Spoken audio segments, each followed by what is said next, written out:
Aujourd'hui dans le Bitcoin, je suis en déplacement et quand je suis en déplacement, souvent la qualité du micro est dégueulasse. Vraiment, on a l'impression que j'enregistre avec le micro dans le caleçon. Pourtant, c'est toujours le même micro, c'est juste le PC qui change. Donc s'il y a des ingé-sons parmi vous, puissiez-vous m'aider afin que je puisse dénouer.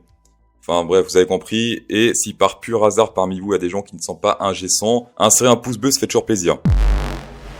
On va passer sur le Bitcoin en 3 jours lits. Est-ce que le scénario du stochastique qui se croise se réalise une fois plus? Regardez historiquement, à chaque fois qu'on se croise dans les 80 ou plus, par exemple là, par exemple là, par exemple là, par exemple là, et ainsi de suite, eh bien c'est plutôt bearish pour du moyen terme. Des fois c'est du moyen terme, des fois c'est du plus long terme. Donc on espéra cette fois que c'est du moyen terme. Il y avait un échec, c'était celui-ci, on s'est croisé et on est monté pendant quelques semaines. Mais tous les autres, c'était full succès, donc attention à ça. On a vu également ce trou sur le volume profile. Ça signifie que si on quitte cette zone, on pourra très facilement descendre jusqu'à la prochaine zone de volume. Ça, c'est un peu dérangeant. Mais ce qui nous rassure, c'est que ici, à partir de, allez, on va dire 21 000, on a de plus en plus de volume, donc de plus en plus de support bull. Donc là, pour péter cette zone-là, une fois plus, il faut que les bears soient très forts, très forts. Ici, les bulls paniquent alors que c'était très facile. Par contre, si là, on continue de descendre très facilement, oui, là, ils pourront paniquer, mais là, c'est normal. Ici, dans cette zone, tout le monde voulait FOMO. Moi, je dis non, attendez au moins les MA 20 minimum. Sinon, il y a également le Fibonacci 0.32, premier support. On a pété les MA 20, donc ça reste quand même une tendance haussière. Mais on n'a tout juste pas touché le Fibonacci 0.32 qui est à 21 295 $. Donc là, si on teste Fibonacci, signe de force, pourquoi pas. Mais longuer sur une bougie rouge, c'est un peu risqué selon moi. Chose un peu négative en jour-lit, c'est ce support diagonal qui a été pété. Juste là, donc ça c'est pas très bon. La chose un petit peu potentiellement positive, c'est que si on descend encore un petit peu ici, hop, et que là on descend également un peu, eh bien divergence, puisque là ça descend, là ça monte.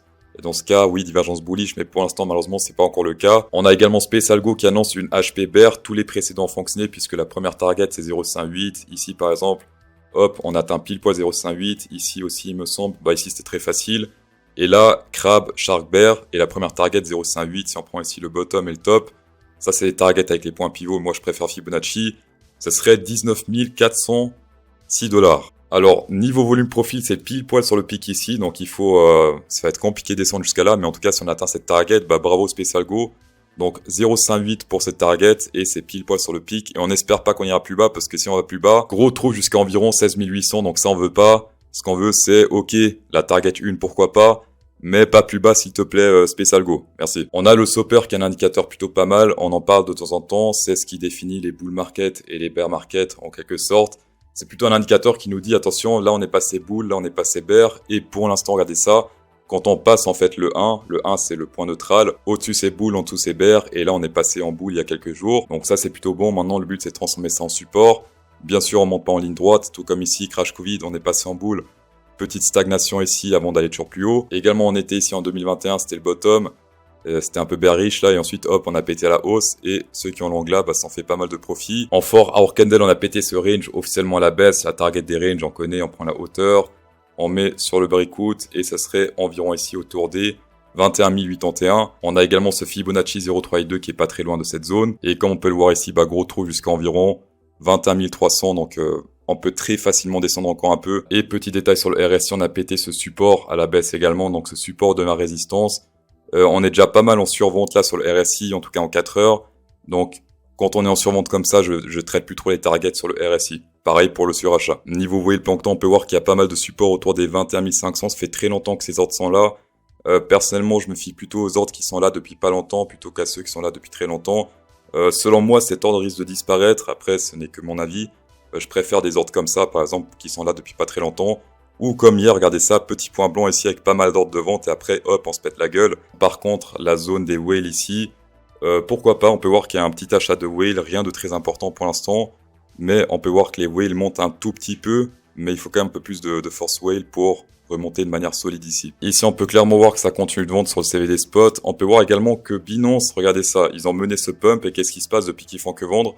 Eh bien, ça se pète à nous la gueule. Donc, ceux qui me disaient, ouais, je suis un complotiste, tout ça, j'avais fait une vidéo la semaine passée qui s'appelait Binance vend, un délire comme ça, et depuis, bah, ça fait que descendre. Le hasard. On peut voir également que les spots vendent et que les futurs vendent. Donc pour l'instant, rien de très bullish, en tout cas en 6 heures. En 1 hour candle, peut-être il y a des trucs différents. Rien de très bullish pour l'instant, ça descend, ça descend. Et là également, j'ai l'impression, chez les futurs également sont pas très chauds, on a l'impression. Donc tout le monde est bearish pour l'instant. Ça m'étonnerait que sur ce niveau pile poil, on risque de rebondir, peut-être un plus bas creux avant de trouver un peu de force. Mais pour l'instant, full bearish. Si vous êtes un trader expérimenté, vous pouvez checker grâce à mes partenaires jusqu'à 48 500 $, 30 000 sur Bybit, 8 000 sur BitGet et 500 sur Binance. Pour ceux qui connaissent pas les critères, vous cliquez là, hop, page CryptoSauce Bybit, vous descendez ici. Pour recevoir 100 $ bonus, 3 000 dépôts et 10 000 de volume, 3 trades à 3 000. Non, 3 trades à 3500, là ça passe. Pareil pour 800, 8800 et 30 000. Dans ce cas, il faut quand même avoir pas mal de fonds. 250 000 de fonds, il faut avoir pour avoir ces 30 000. Donc c'est pas à la portée de tous. Par contre, les 100 $, plutôt facile. On va passer sur le gold. Malheureusement, j'ai raté cette entrée ici. Ça, c'est fort dommage. Par contre, j'ai pas raté sur Amazon et sur Meta. La chance, mais gold, j'aurais bien aimé rentrer, mais tant pis, peut-être la prochaine fois. En journée, c'est toujours entre les MA 20 et les MA 50, comme on peut le voir là. On a pété malheureusement. Une chose pas très positive, c'est ce support diagonal qui tient la tendance haussière depuis pas mal de semaines. Et on a breakout ça à la baisse, c'était hier soir. Donc maintenant, théoriquement, ce support devient résistance, donc retest pour aller toujours plus bas. Chose un petit peu optimiste, c'est ce support diagonal sur le RSI, mais pas ultra convaincu. Il y a pas mal de retests un peu bizarres là. Par exemple, là, on n'a même pas retesté, là, ça dépasse. Là, on reteste, donc on est sur du 3 retest, voire 4 si on tire par les cheveux. Niveau Fibonacci, elle 0,5, mais c'est plutôt rare qu'on rebondit sur 0,5. Ça arrive, mais c'est pas très récurrent. Et en plus de ça, on a pété, regardez ça. On a pété le 0,3 et 2, donc c'est un niveau Fibonacci important. Et le prochain niveau important, c'est 0,68. On voit ici que niveau volume, c'est là que ça recommence à monter un peu. Donc pourquoi pas 1815 d'ici quelques semaines. Le 6 février sur le dollar index, j'ai fait une annonce sur Twitter. Le dollar index est en train de casser cette résistance que l'on a depuis novembre 2022. Pas bon sur le moyen terme pour le Bitcoin et les cryptos. Et si on va sur le graphe ici, bah ça se transforme maintenant en support. Donc cette résistance maintenant devient support, ce qui est un peu normal. Et ça peut expliquer également un peu le crash qu'on a sur le Bitcoin depuis pas mal de jours. On a également ici sur le RSI un broadening pattern qui est en train de se former. Donc là on est sur le top, pour l'instant c'est une résistance. Donc c'est un peu l'espoir qu'on a sur le RSI, c'est que hop on rebondisse ici pour redescendre, pour rebondir encore et ainsi de suite. Donc là, si on descend jusqu'à là, en effet, on risque de péter ce support à la baisse, ce qu'on espère bien sûr pour les cryptos, mais on attend quand même une confirmation. Le mieux, c'est d'attendre une confirmation sur ce support maintenant qu'on le pète à la baisse. Et là, dans ce cas, oui, c'est nouveau bullish pour le Bitcoin. Mais tant qu'on reste au-dessus comme ça, c'est pas très bon. Et en plus, on dirait qu'il est en train de faire une sorte de bull flag. Tout ce qu'on veut, c'est qu'il pète ça à la baisse. Pour l'instant, c'est pas le cas. Donc, on patiente. Également, chose pas très positive, c'est SpaceAlgo qui annonce un ABCD Extended. La première target, 0,3 et 2. Si on prend le top ici, ça fait zig, zag, zig. On prend le top ici. On prend le bottom. Et la première target Fibonacci serait 0,3 et 2 à 105,85. Donc, on n'est pas du tout encore arrivé. Et ça pourrait faire une sorte d'effet de bull flag puisque on prend la hauteur du truc, bull flag, breakout, ça correspond, le hasard. Et donc, ça risque de faire saigner encore un peu les cryptos si on atteint cette target. Bon, après, l'avantage, on pense positif, nos USDT prennent de la valeur, et ça fait plaisir. On reste optimiste, les gens, d'accord? Dans tous les cas, merci d'avoir checké cette vidéo si tu as un plaisir. Insérez un pouce bleu dans cette vidéo pour encore plus de plaisir, et bonne soirée.